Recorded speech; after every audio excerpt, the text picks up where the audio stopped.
गुरवे सर्वलोकानां भिषजे भवरोगिणां निधये सर्वविद्यानां दक्षिणामूर्तये नमः।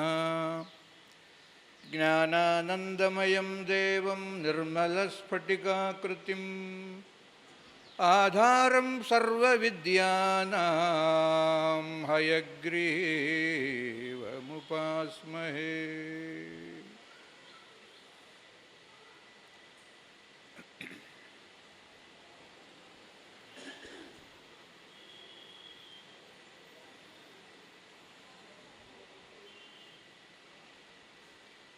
कृष्णाय यादवेन्द्राय हरये परमात्मने प्रणतः क्लेशनाशाय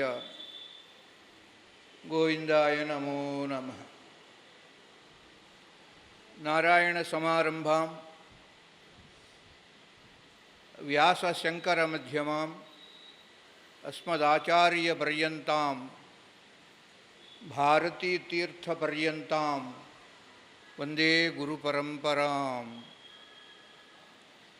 श्रीवाणी गिरिजाः चिराय दधतो वक्षो मुखांगेषु ये लोकानां स्थितिमावहन्त्यविहतां स्त्रीपुंसयोगोद्भवां ते वेदत्रयमूर्तयः त्रिपुरुषाः सम्पूजितावसुरैः भूयासुः पुरुषोत्तम अम्बुजभव श्रीकन्धराः श्रेयसे।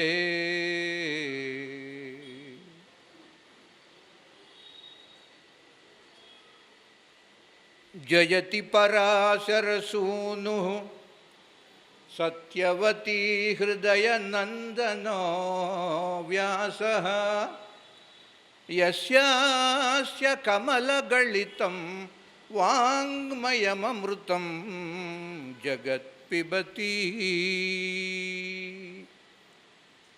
प्रांशुपयोदनीलतनुभासितु उज्ज्वलदण्डधारु पिंगांसु जटाच्छटाभरणु आगमपुंज पदार्थ तत्व निसंशयकारु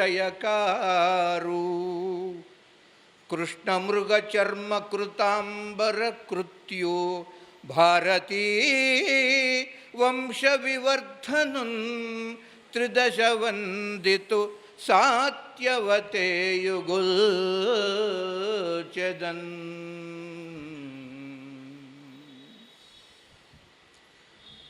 भारते सर्ववेदार्थः भारतार्थो हरिस्वयं तस्मात् भारतमेवाहं वंदे वेदैकविग्रहम्।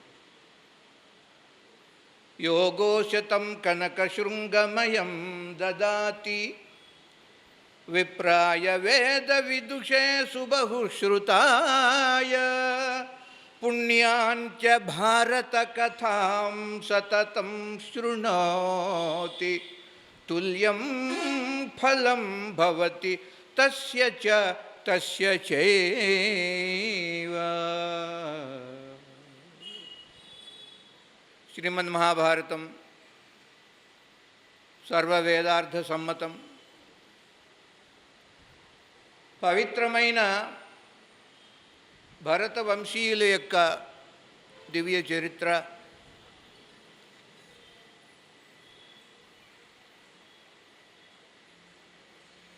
ఆదిపర్వం ద్రౌపది వివాహ ఘట్టం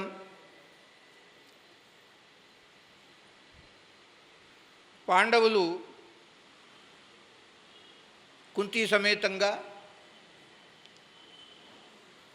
ద్రుపదపురానికి బయలుదేరారు.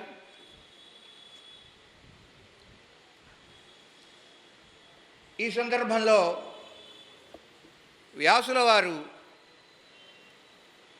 ద్రౌపదీదేవి యొక్క పూర్వజన్మ వృత్తాంతాన్ని చెప్పారు. వైశంపాయనుల వారు అంటున్నారు, మహాత్ములైనటువంటి పాండవులు గూఢంగా నివసిస్తూ సాత్యవతేయుడైనటువంటి వ్యాస మహర్షి యొక్క దర్శన భాగ్యాన్ని పొందారు. వ్యాసుల వారు అన్నారు,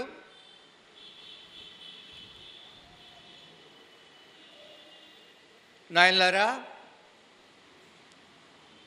ఒకానొక తపోవనం, ఒక మహర్షి, ఆయనకి ఒక కూతురుండేది. శుభ్రూహు సర్వగుణాన్విత, సర్వ సద్గుణములతో అలరారేటటువంటిది. కానీ ఏమి పురాకృత పాపమో కానీ ఆ కన్య దౌర్భాగ్యానికి లోనైంది. చక్కని రూపవతి, గుణవతి అయినా సరే వివాహానికి నోచుకోలేదు. అప్పటి వరకు పాపం పెళ్లి కాలేదు అన్నటువంటి దుఃఖంతో భర్త కోసం తపస్సు చేసింది. శంకర భగవానుణ్ణి మెప్పించింది. దర్శనమిచ్చారు శివపరమాత్మ, కోరుకోమన్నారు. పతిం సర్వగుణోపేతం ఇచ్ఛామీతి. మహానుభావ, సర్వ సుగుణ సంపన్నుడైనటువంటి పతి కావాలి, నాకు భర్త కావాలి. అలా అని పునఃపునః అంటే ఎంత బాధని అనుభవించిందో, మనసులో పరితాపాన్ని పొందిందో, ఆ మనసులో అంతఃకరణంలో ఆ పతి అనేటటువంటి పదము అది ఎంత తిష్ట వేసు కూర్చుందో, పరమాత్మ కోరుకోని అనంగానే మరల అంటే 5 పర్యాయాలు పంచతే పతయో భద్రే భవిష్యంతి ఇది భారతాః. నాకు పతి కావాలి, పతి కావాలి, పతి కావాలి, పతి కావాలి, పతి కావాలి. అలా కోరేటప్పటికీ పరమాత్మ యొక్క స్వభావం ఏమిటంటే, ఏ యథా మాం ప్రపద్యంతే తాం తథైవ భజామి. స్వామివారు అన్నారు, శంకరులు, అమ్మా నీకు 5 భర్తలు అవుతారు. ఇది గాబరా పడ్డది. మహానుభావ, నేను కోరేది ఒకే ఒక్క భర్తని, మీరేమో 5 నీకు భర్తలవుతారని చెప్పి మీరు అంటున్నారు. ఏకమిచ్ఛామ్యహం దేవ. అలా అనేప్పటికీ అలా కాదమ్మా, వారు మరలా అన్నారట, నీవు 5 సార్లు నన్ను కోరావు, పంచకృత్వ త్వయా యుక్త పతిం దేహీతి. అందువలన నీకు 5 భర్తలు అవుతారంతే. దేహాంతరాన్ని పొందినప్పుడు అట్టి దేవరూపిణి అంటే దేవకాంతయే మానవ రూపంగా అవతరించింది. ఆ కన్యే ద్రుపదిని ఇంట్లో జన్మించింది. పాండవులతో అంటున్నాడు వ్యాసుల వారు, నిర్దిష్ట భవతాం పత్ని కృష్ణ పార్షత్యనిందిత. మీకు భార్యగా ఆమె నిర్ణయింపబడ్డది అని చెప్పారు వ్యాసుల వారు. అది మనసులో పెట్టుకున్నాడు ధర్మరాజు. ఇక వ్యాసుల వారు, వ్యాసం వశిష్ఠనుప్తారం శక్తే పౌత్రం అకల్మషం తతస్తే సుమహాత్మానం శుద్ధాత్మానం అకల్మషం దదృశు పాండవ వీరాహ మునిం ద్వైపాయనం తదా. అక్కడి నుంచి బయలుదేరారు పాంచాల నగరానికి. వస్తుంటే మరల వ్యాస మహర్షి యొక్క దర్శనమైంది. చూడండి, మహాభారతంలో ఆద్యంతాలలో కూడా పాండవులకి ఎంత భక్తులంటే వారు ఇద్దరి యొక్క అనుగ్రహాన్ని వారు నిరంతరం పొందుతూనే ఉన్నారండి. కృష్ణ పరమాత్మ యొక్క దివ్యమైన ఆశీస్సులు, వ్యాస భగవాను యొక్క ఆశీర్వచనాలు. మరలా వ్యాస దర్శనమైంది. వారి యొక్క ఆశీస్సులు పొంది పాండవులు క్రమంగా పాంచాల దేశం చేరుకున్నారు. అక్కడ కుంభకారస్య శాలాయాం నివాసం చక్రిరే, ఒక కుమ్మరింట్లో ఆశ్రయాన్ని పొందారండి.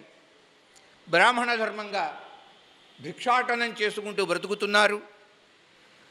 బ్రాహ్మణ వేషాల్లో ఉన్నారేమో ఆ మహావీరులని ఎవరూ ఎక్కడా కూడా గుర్తుపట్టలేదటండి.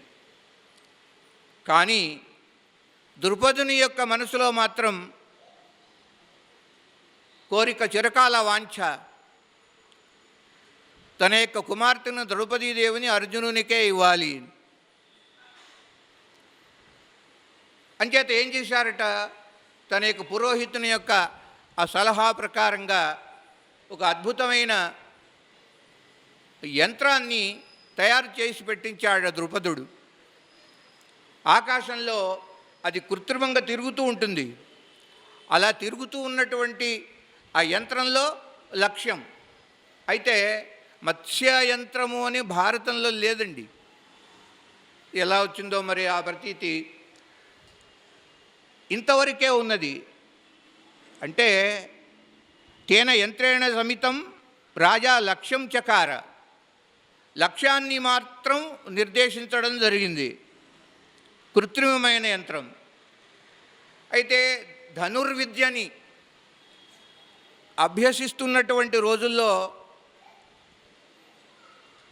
పాండవ మధ్యముడైనటువంటి అర్జునునికి మాత్రమే అలా కదులుతూ ఉండే, చలిస్తూ ఉండేటటువంటి లక్ష్యాన్ని భేదించగలిగిన సామర్థ్యం. కాబట్టి ఎందుకు ఈ యంత్రాన్ని ఏర్పాటు చేశాడంటే ద్రుపద మహారాజు అర్జునుణ్ణి ఆకర్షించాలి, ఇప్పుడు ఆహ్వానించాలి ఈ కృతంగా. అందువలన అయితే కర్ణుడికి కూడా ఆ శక్తి ఉన్నది. ఒకవేళ కర్ణుడు వచ్చి ఆ ప్రయత్నం ఆరంభించినా కూడా హీన వంశంలో పుట్టినవాడు కనుక తేలిగ్గానే కర్ణుడిని తప్పించవచ్చు అనేటటువంటి ఉద్దేశం అండి. ఈ విధంగా ఏర్పాటు చేసుకున్నారు. స్వయంవర మంటపం నిర్మాణం అయింది. చాలామంది రాజులు, రాజకుమారులు వచ్చారట. అతి ఉన్నతంగా ఉంది పాంచాల రాజ్య వైభవం. తిలకిస్తున్నారు. వచ్చిన వారంతా ఆశ్చర్యపోతున్నారు. బ్రాహ్మణులలో కూర్చుని ఉన్నారు పాండవులు, బ్రాహ్మణ వేషాలలో. అటు సమయంలో రాజసమూహం అంతా కూడా ప్రకాశిస్తూ ఉండగా అప్పటికి 15 రోజుల స్వయంవర ఉత్సవాలు జరుగుతున్నాయి. 15 రోజులుగా 16వ రోజున పుష్పమాలను చేతపట్టుకొని ద్రౌపది స్వయంవరానికి వచ్చింది. అంటే సోదరుడు ఆ దృష్టద్యుమ్నుల వారు తీసుకొచ్చారన్నమాట. గంభీరంగా రంగమధ్యంలో నిలబడ్డాడు. కంఠస్వరంతో స్పష్టంగా అందరికీ అర్థమయ్యే విధంగా చాలా పెద్దగా, అంటే ఉద్ఘోషించాడు దృష్టద్యుమ్నుడు. ఇదం ధనుర్లక్ష్యమిమే చ బాణాః శృణ్వంతు మే భూపతయః సమేతాః ఛిద్రేణ యంత్రస్య సమర్భయధ్వం శరైః వ్యోమచరైర్దశార్ధైః. చాలా జాగ్రత్తగా వినండి మహానుభావులారా. ఇదిగో లక్ష్యం, ఇదిగో ధనుస్సు, 5 బాణాలు ఉన్నాయి ఇక్కడ. ఈ యంత్రంలో ఉన్న లక్ష్యాన్ని గురుతపకుండా కొట్టాలి. కులేన రూపేణ బలేన యుక్త. ఈ మహత్కార్యాన్ని సాధించినటువంటి వ్యక్తిని అటివాడు కులీనుడైతే షరతు పెట్టాడు. కులేన రూపేణ బలేన యుక్త చేత్. కులము, రూపము, బలం కలిగి ఉన్నటువంటి వాడైతే ఆ వ్యక్తిని నా చెల్లెలు ద్రౌపది భర్తగా వరిస్తుంది. రాజుల యొక్క ఆ గోత్రనామాలు, వారి వారి యొక్క గొప్పదనం, మహాత్యం సోదరికి చెప్పాడు ధృష్టద్యుమ్నుడు. అయితే చాలామంది వచ్చారు ఈ మత్స్యయంత్రాన్ని వేధించి ద్రౌపదిని భార్యగా పొందటానికి. కానీ ఎవరూ కూడా ఆ లక్ష్యాన్ని సాధించలేకపోయారటండి. బలరాముల వారు వచ్చారు, వృష్ణి వీరులు వచ్చారు, అంధక వీరులు, యదువీరులు కృష్ణ పరమాత్మతో. అయితే భగవంతుని యొక్క సంకల్పం వేరే ఉన్నది. వహీ హోతా హై జో మంజూరే ఖుదా హోతా హై అని, పరమాత్మ సంకల్పమే అది ఫైనల్. అంచేత ఆ దృష్టితోటి వారికి ఈ స్పర్ధలో పాల్గొందామని కోరిక ఉన్నప్పటికీ కూడా భగవంతుని యొక్క సంకల్పం అది కాదు కనుక వాళ్ళని కూర్చుండిపోయారట, మౌనంగా ఉండిపోయారు. అయితే బ్రాహ్మణులు మాత్రం, బ్రాహ్మణ వేషంలో ఉన్నటువంటి పాండవులు వారిని గుర్తించారట పరమాత్మ. ఇలా నివురుగొప్పిన నిభస్మావృతాంగానివ హవ్యవాహాన గుర్తించారట పరమాత్మ. చాలా సంతోషించాడు.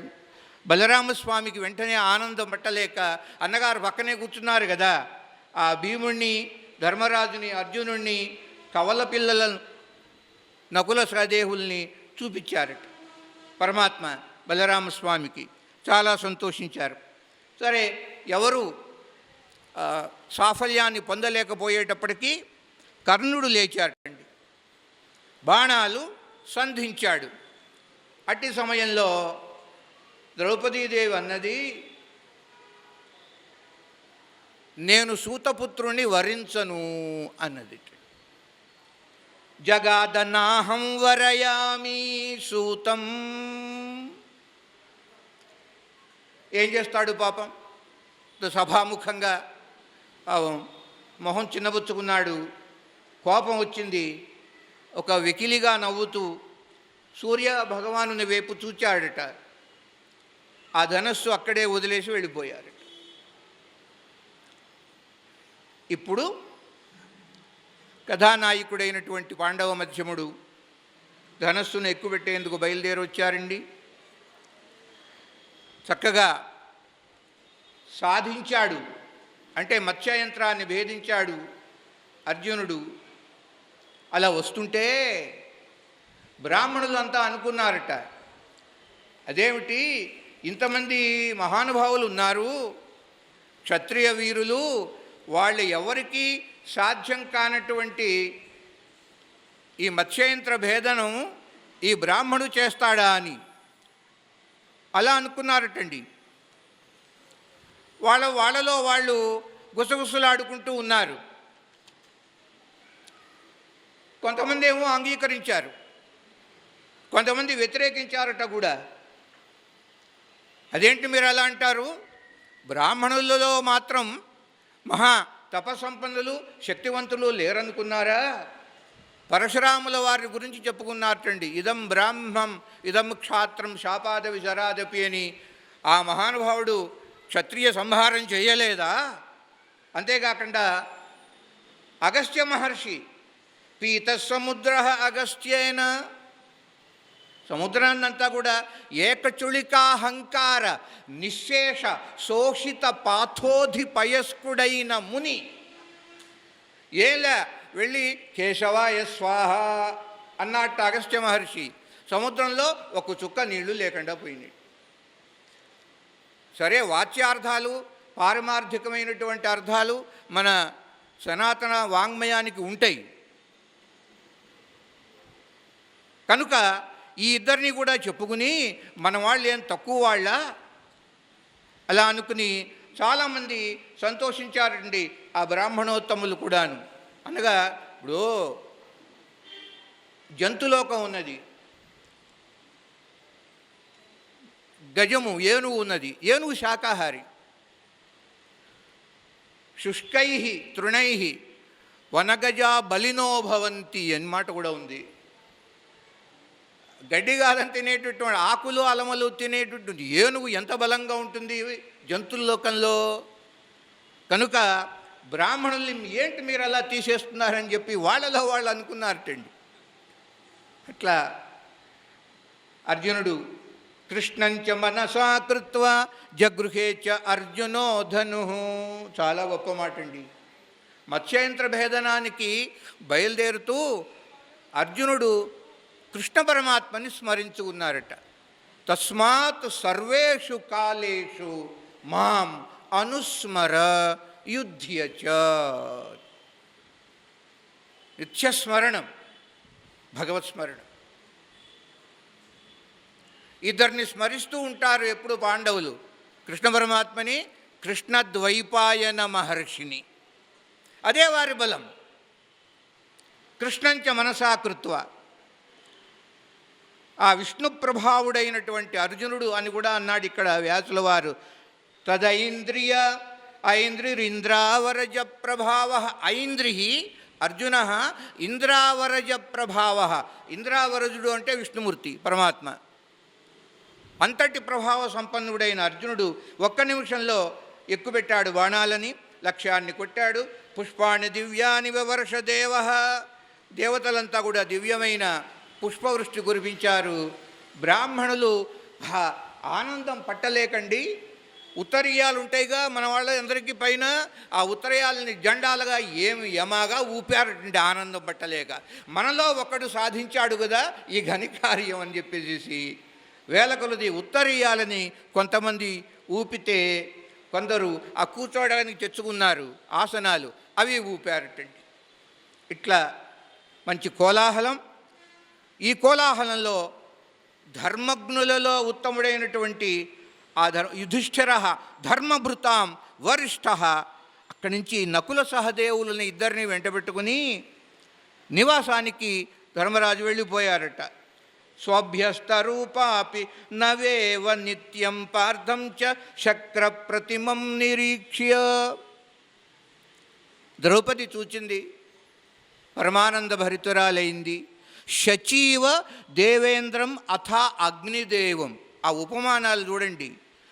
అంటే వ్యాస భగవానుడు ఇచ్చేటటువంటి ఉపమానములలోనే అంతరార్థాలను చెప్తున్నారే ఇప్పుడు, అవన్నీ దాగి ఉంటాయి మనం గ్రహించడానికి.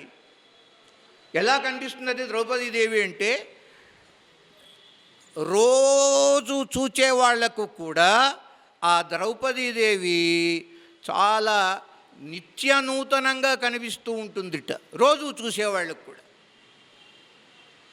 అంటే క్షణే క్షణే యన్నవతాముపైతి తదేవ రూపం రమణీయతాయా అని కాళిదాసు చెప్పినట్టుగా ఎప్పటికప్పుడు ఇది ఈ లక్షణం ఎవరిది అంటారు? నిత్యనూతనత్వము పరమాత్మ యొక్క లక్షణం. అంత ఆమె ఆ దైవీ శక్తి సంపన్నురాలు కనుక శచీదేవిలాగా ఉన్నది. అర్జునుడు బ్రాహ్మణుల యొక్క ఆశీర్వాదాలు ప్రశంసలు పొందాడు. వెంట ద్రౌపది వస్తుండగా నిష్క్రమించారు. తర్వాత భీమార్జునులు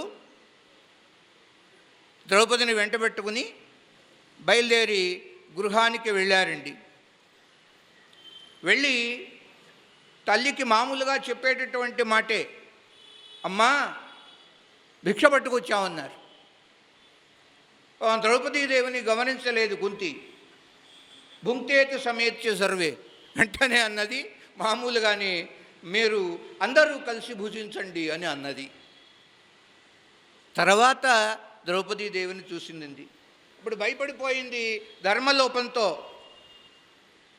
ధర్మరాజుతో చెప్పింది, నాయనా మరి నా నోటి నుంచి ఇలా మాట వచ్చింది, అది అసత్యం కావటానికి వీల్లేదు, కానీ మరి ఏమవుతుంది అంటే, ఆ మహాతల్లి సత్యప్రతిష్ఠాయాం క్రియాఫలాశ్రయత్వం అని యోగసూత్రం. ఏ వ్యక్తి యందు సత్యము ప్రతిష్ఠితమై ఉంటుందో, అసత్య వచనము పలకకుండా ఉంటాడో, అట్టి వ్యక్తికి వాక్శుద్ధి సిద్ధిస్తుంది అని. ఏదంటే అది జరిగిపోతుంది. అంటే అలా జరగాల్సిందే అంతే. ఋషీణాం పునరాద్యానాం వాచమర్ధోనుధావతి.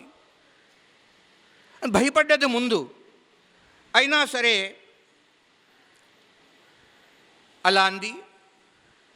ఆ తర్వాత పరమాత్మ అన్నగారిని వెంటబెట్టుకుని పాండవులను చూడటానికి వచ్చాడు. నమస్కరించారు. మేనత్త కుంతీదేవికి పాదాభివందనం చేశారు బలరామకృష్ణులు ఇద్దరు కూడా. ధర్మరాజు గారు అన్నారు, బావా మేము ఇక్కడ రహస్యంగా ఉన్నాం కదా, బ్రాహ్మణ వేషంలో ఉన్నాం, నువ్వు ఎలా గుర్తించావు అని అడిగారటండి. ఎలా తెలిసావు? పరమాత్మ ఒక చిరునవ్వు చిందించారట. భాగవత పురాణంలో శ్రీకృష్ణ పరమాత్మ మందస్మితం చేస్తే ఏదో ఒక మాయ చేస్తాడు అని అర్థంట. పరమాత్మ యొక్క మందస్మితమే మాయ. అలా చిరునవ్వు నవ్వారట. అంటూ మీరు దాచినా దాగేవారా అని అడిగారటండి.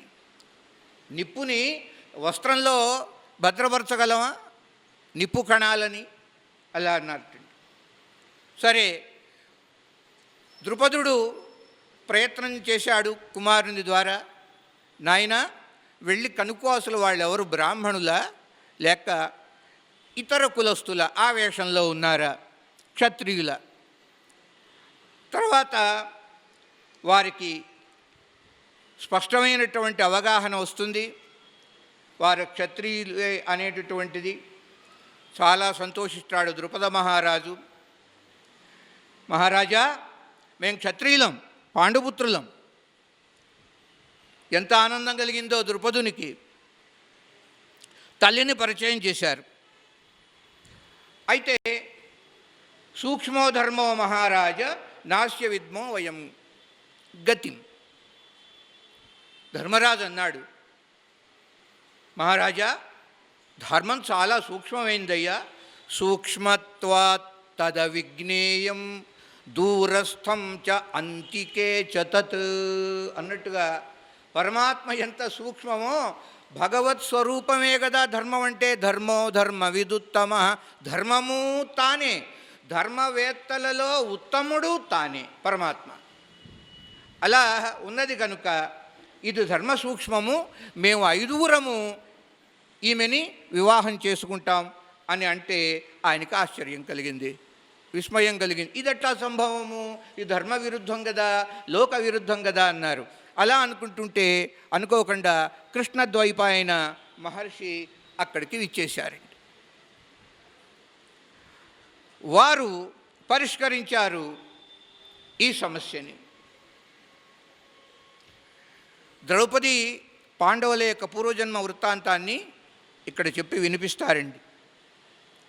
అందువలన ఈ సందర్భంలోనే ఈ పంచ ఇంద్రోపాఖ్యానం అని వస్తుంది.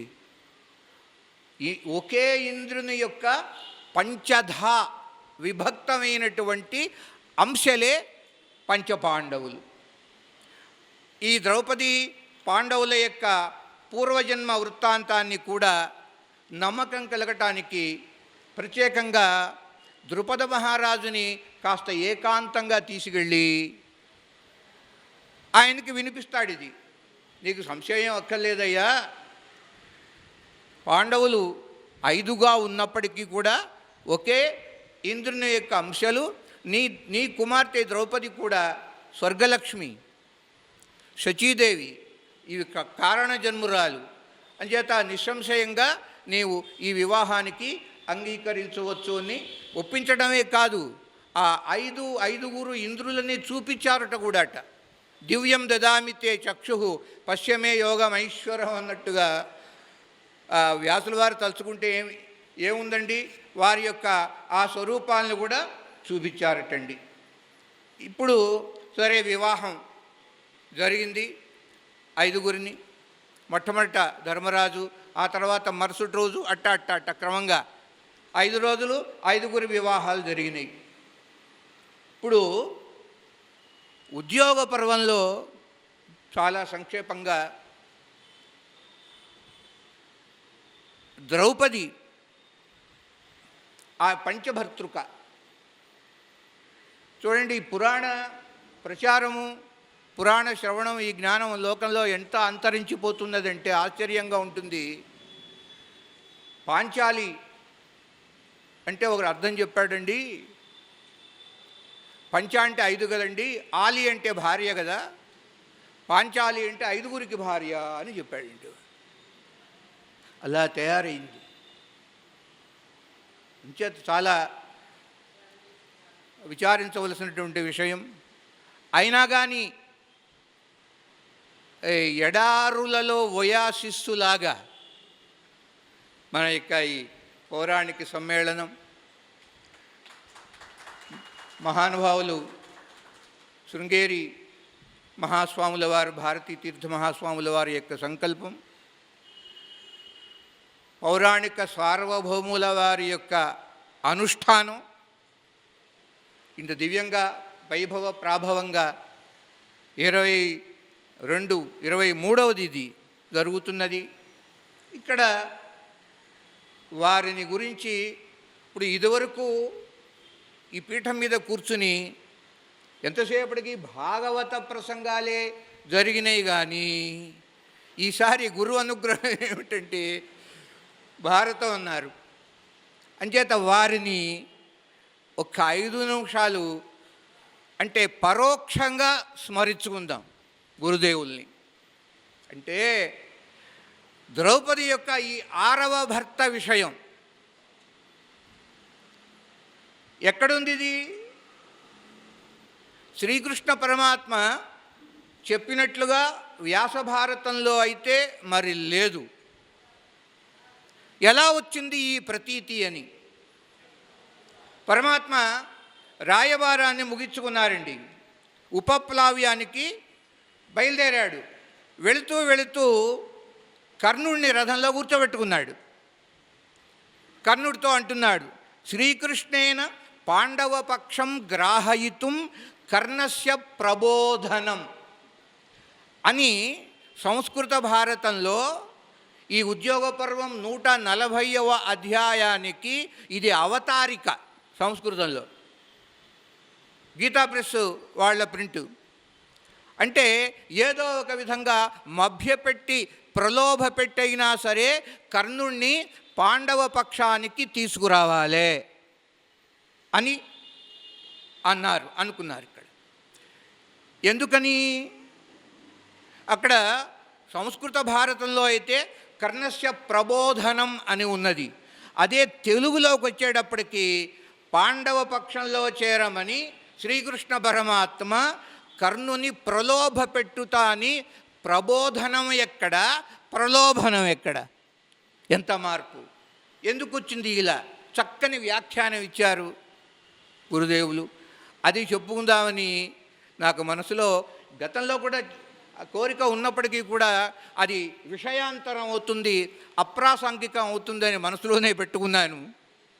కానీ ఈసారి వారి యొక్క అవ్యాజ అనుగ్రహం అంచేతట ఇక్కడ పరమాత్మ అన్నారు, కర్ణ నీవు బ్రాహ్మణ భక్తుడివి, సనాతనాలైనటువంటి వేదవాదాలన్నీ నీకు తెలుసు, ధర్మ సూక్ష్మాలు బాగా నీవు ఎరిగినవాడు, ధర్మశాస్త్రేషు సూక్ష్మేషు పరినిష్ఠిత, కనుక నీవు కానీనుడవు అని అంటూ ధర్మశాస్త్రరీత్యా కానీనుని తల్లి ఎవరు, అలాగే తండ్రి ఎవరు? కానీనుని తల్లి తెలిసే ఉంటుంది. తండ్రి ఎవరైతారు? ఆ తల్లి తర్వాత ఏ పురుషుణ్ణి వివాహం చేసుకుంటుందో ఆ పురుషుడే ఈ కానీనునికి తండ్రి అవుతాడు. కనుక కర్ణునికి తండ్రి ఎవరు అంటే పాండురాజు అవుతాడు. కాన నీవు పాండుపుత్రుడవయ్యా, పాండవ జ్యేష్ఠుడవు, ఏహి రాజా భవిష్యసి అన్నారండి. ఏహి ఏహి ముదం మమ దేహి జగన్మోహన కృష్ణ మాం పాహి. ఏహి ఏహి అంటే సంస్కృతంలో రా రా రా అని అర్థం. అలా పిలిచారు, నాతో రా కర్ణ, నీవు రాజు అవుతావు అన్నారు. నిన్ను పాండవులు కుంతీ పుత్రునిగా అంగీకరిస్తారు, నీ కాళ్ళు పట్టుకుంటారు, అన్నగారిగా గౌరవిస్తారు. పాదౌ తవ గ్రహీష్యంతి, పాదాలు పుచ్చుకుంటారన్నారు. కర్ణ షష్ఠే త్వాం చ తథా కాలే ద్రౌపద్యుపగమిష్యతి అన్నారు. 140వ అధ్యాయం ఉద్యోగ పర్వంలో 15వ శ్లోకం అండి. ఈ శ్లోకం ఏమిటంటే, ఇది వివాదగ్రస్తమైంది. పట్టాభిషేక సమయంలో షష్ఠే కాలే ద్రౌపది నిన్ను 6వ వానిగా పొందుతుంది, చేరుతుంది అని తాత్పర్యం చెప్పారండి. అక్కడ భూమండలాన్నంతా నువ్వు పరిపాలించు, కుంతికి ఆనందం కలిగించవయ్యా అని అన్నట్టుగా పరమాత్మ ఆ ప్రలోభనంలో. ఈ సందర్భంలో తెలుగు భాగవతంలో మాటండి, సదాచార సంప్రదాయ ప్రియులు ఎవరైతే ఉన్నారో మనబోటిగాళ్ళని అనుకోవచ్చు, కొంచెం అప్రియమైనటువంటి మాట ఇది, మనం భరించలేకుండా ఉన్నాం. ఇప్పుడు ధర్మదృష్టితో ఆలోచించేటట్లయితే ఎలా ఇది చెల్లుతుంది? అశ్లీలంగా ఉన్నది కదా. 6వ భర్తగా ద్రౌపది స్వీకరించడం ఏమిటండి ఆ మహాసాధ్వీమణి? పైగా ఈ మాట అన్నది ఎవరు? వేదో వేదవిదవ్యంగ వేదాంగో వేదవిత్ కవి ధర్మో ధర్మవిదుత్తమ. పరమాత్మ అంటాడా ఈ మాట? శ్రీకృష్ణ భగవానుడు. మరి ఈ దేవకాంత మహాపతివ్రత అయోనిజ, అంతేకాదు అగ్నిజాత యాజ్ఞసేని, ఈ ద్రౌపది విషయంలో అలా మాట్లాడటం చెల్లుబాటు అవుతుందా? చక్కని విశ్లేషణ ఇచ్చారు గురుదేవులు ఈ విషయంలో. ఇప్పుడు సంస్కృత వ్యాఖ్యానాలు చాలా ఉన్నాయి మహాభారతానికి కూడా. అయితే ఏ వ్యాఖ్యాత దీన్ని ఎత్తుకోలేదండి. ఈ షష్ఠే త్వాం తథా కాలే అన్నదాన్ని ఎవరో వివరించలే.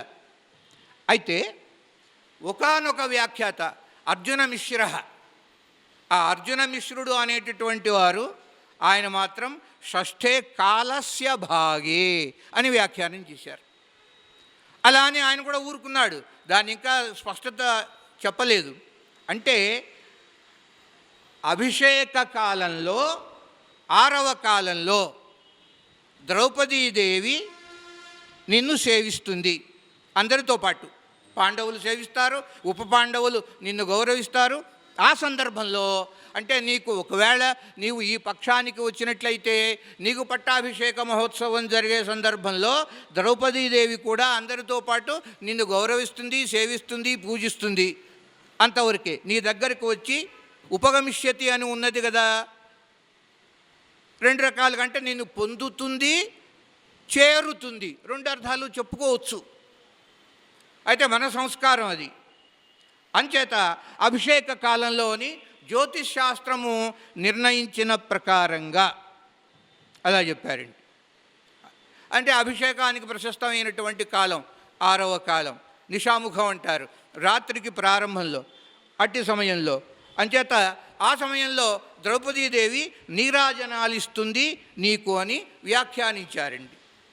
తెలుగు భారతంలో తిక్కన గారు ఏమన్నారంటే, ఈ చెప్పాలని నాకు 15 సంవత్సరాల నుంచి, అది గురు రుణాన్ని అలా తీర్చుకుంటున్నాం ఇవాళ.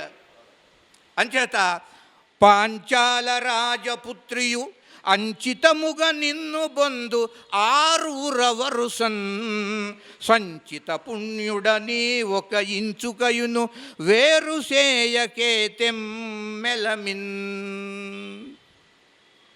పోతన గారి ఆంధ్ర అనువాదం. అలా తెలిగించేప్పటికీ ఆంధ్రలోకంలో అరే రే రే ఏమిటిది అనువాదం, ఒక ఆక్షేపణ, ఈ అశ్లీలమైనటువంటి అర్థంగా ఇంత అప్రియంగా, అది వివాద కారణమైందండి. అంటే ద్రౌపది నిన్ను 6వ వరుసలో, ఆ తెలుగు పద్యంలో, సంతోషంబుగా సంధిసేయుము అని అన్నట్టుగా సంతోషంగా నిన్ను పొందుతుంది ద్రౌపది, నువ్వు ఏమి విచారించమాక వేరుగా చేయమాక మరొక ఆలోచన లేకుండా సంతోషంగా నాతో వచ్చేసాయి అని శ్రీకృష్ణ పరమాత్మ ప్రలోభపెట్టినట్టు ఉన్నదండి. ఇంకా దీన్ని ఇంకా కూడా స్పష్టపరిచారు తిరుపతి వెంకట కవులు. అది ఆంధ్రలోకంలో మరి మార్మురోగింది వారి యొక్క కావ్యధ్వని. పాండవ ఉద్యోగ విజయాలలో ఆ సతి పెండ్లియాడు నిన్ను 6వ భర్తగా సూర్యనందన, స్పష్టంగా 6వ భర్తగా ద్రౌపది నిన్ను స్వీకరిస్తుంది అని చెప్పారండి. ప్రలోభపెట్టినట్టు స్పష్టం చేశారు. మరొక విషయం ఉందండి ఇక్కడ. షష్ఠే త్వాంచ తథాకాలే ద్రౌపద్యుగమిష్యతి అన్న దాంట్లో అశ్లీలం అనౌచిత్యం ఉన్నది అన్నటువంటి భావన కనీసం ఆ గంధం కూడా లేకుండా సంస్కృత వ్యాఖ్యాతలు ఎవ్వరికీ కూడా దాని గురించినటువంటి అనుమానం సందేహాలు రాలేదండి. చాలా చిత్రం ఇది. పైగా సంస్కృత వ్యాఖ్యాతలంతా కూడా తిక్కనకు తర్వాతి వాళ్ళు, మహాభారత సంస్కృత వ్యాఖ్యాతలు తిక్కన తర్వాతి వాళ్ళు, అంటే అర్వాచీనులు, ప్రాచీనులు కాదు వాళ్ళు. మరొక విషయం చెప్పారు ఇక్కడ. ఈ 140వ అధ్యాయం 15వ శ్లోకం షష్ఠే కాలే అని అంటంలో 1955వ సంవత్సరంలో గీతాప్రెస్ వారి ప్రచురణ వచ్చింది, మహాభారతం మూలమాత్రం వచ్చింది. అందులో కూడా ఈ శ్లోకార్థం కనిపించదు. షష్ఠే త్వాంచ తథాకాలే ద్రౌపద్యుపగమిష్యతి అన్నటువంటి ఈ అర్ధశ్లోకం ఉన్నదే గీతాప్రెస్ వారి గ్రంథంలో లేదండి. అలాంటిది మరి రాయబారానికి వెళ్ళింది ఎందుకు పరమాత్మ? ఏదో ఒక రకంగా ఈ యుద్ధాన్ని వేదమాతకి కన్ను జ్యోతిష్శాస్త్రం ఆ నిర్ణయించిన కాలాన్ని చెప్పాలి, కానీ అశ్లీలంగా అది అసంగతంగా 6వ వరుస అని అర్థం చెప్పటం ఎంత మాత్రం సబబు అని చెబుతూ ఈ మహాభారత ధర్మ సూక్ష్మ దర్శన అని గ్రంథం గురువుగారిది. సుమారుగా అది నేను ఈ విజయవాడ బుక్స్ ఎగ్జిబిషన్ 25 ఏళ్ల క్రితం మాట ఇది, అది చూసి తీసుకున్నా. ఎంత గొప్ప విశ్లేషణ. సుమారుగా ఒక 60 పాయింట్లు ఉన్నాయి అందులో ఇది కూడా ఒకటి. మహాభారత ధర్మ సూక్ష్మ దర్శనం ఆ వ్యాఖ్యా గ్రంథంలో దాదాపు అది నాకు గుర్తు 1990 అనుకుంటానండి, 30 ఏళ్ల క్రితం ప్రచురింపబడినటువంటి అది గ్రంథం. ఇప్పుడు ప్రస్తుతం వర్తమానంలో ఉన్నటువంటి పౌరాణికులందరికీ కూడా తప్పనిసరిగా పరిశీలించవలసినటువంటి గ్రంథం అలాది. పైగా కర్ణుడు ఇచ్చినటువంటి కర్ణుడు సమాధానం ఇస్తాడు చాలా సుదీర్ఘంగా పరమాత్మకి. ఎక్కడా కూడా 6వ భర్త విషయం ప్రస్తావనే లేదక్కడ. కనుక ఈ విధంగా ఈ పట్టాభిషేక కాల నిర్ణయం బలకంగా గురువుగారు రామాయణంలో శ్లోకం కూడా చెప్పారు, పంచేంద్రియోపాఖ్యానం ఉన్నట్టుగా. అట్లా ఇంద్రపత్నిగా ద్రౌపది రూపంలో స్వర్గలక్ష్మియే సచీదేవియే అవతరించింది. ఆమె యొక్క ఆ ఒక్క ఇంద్రుని భార్యయే. మళ్ళీ పంచేంద్రులు అంటే 5 ఇంద్రులు మారిపోతూ ఉంటారు. కల్పానికి ఒక ఇంద్రుడు, 5 ఇంద్రుల పత్ని కూడా కాదండి, ఒకే ఇంద్రుని యొక్క 5 అంశాలు. అట్లా స్పష్టంగా ఒక ఇంద్రుని భార్య ఇలా మార్కండేయ పురాణాన్ని 5వ అధ్యాయం ఉదహరించి చక్కని పరిష్కారం చూపించారు. ఏ రోజునంటే ఎలా ఉంటుంది? భారత చాలా చిత్రంగా ఒక శ్లోకం ఉందండి, దీన్ని మహాజనానుగృహీతం అంటారు. పాండవులు ఎన్ని రకాలుగా వారిలో అవగుణాలు ఉన్నాయి, రకరకాలుగా. భరత వంశం అంతా కూడా ఆ విధంగా. కొంతమంది ఇప్పుడు గోళకులు, కుండులు ఉన్నారు. వ్యాస మహర్షి యొక్క జన్మే తాను చాలా స్వతంత్రంగా చెప్పుకున్నారు, ఉన్నది ఉన్నట్టుగా. ఆ తర్వాత ఇన్ని రకాలైనటువంటి దోషాలతో కూడుకుని ఉన్నప్పటికీ కూడా పాండవులు చాలా గొప్పవారు అనేటటువంటిది ఇక్కడ. వినుత పరాక్రములు, ధృత వివేకులు, సత్య సమన్వితులు, యశోధనులు, కృతజ్ఞులు, ఉత్తములు, ధర్మపరుల్ శరణాగతానుకంపన్నులుగా ప్రసిద్ధులకు భారత వీరుల సద్గుణాను కీర్తనముల నొప్పు దాని విదితంబుగు దాని సభాంతరంబునన్ అని. అంటే కథలో మనకి ఇంత అశ్లీలత కనిపిస్తుంది వారి గురించినటువంటిది. ఇంత ధర్మ సూక్ష్మంగా విశ్లేషణ విచారణ చేస్తే కానీ వారి యొక్క ఆ పవిత్రత, ధర్మబద్ధత ఇవన్నీ సామాన్యమైనటువంటి లోకానికి తెలిసే విధంగా మంచి అవకాశం. ఈ రోజున ఒక 10 నిమిషాలు ఎక్కువ తీసుకున్నందుకు క్షంతవ్యో మే అపరాధ శివ శివ శివభో శ్రీ మహాదేవ శంభో అని ప్రార్థిస్తూ స్వస్తి ప్రియాభ్య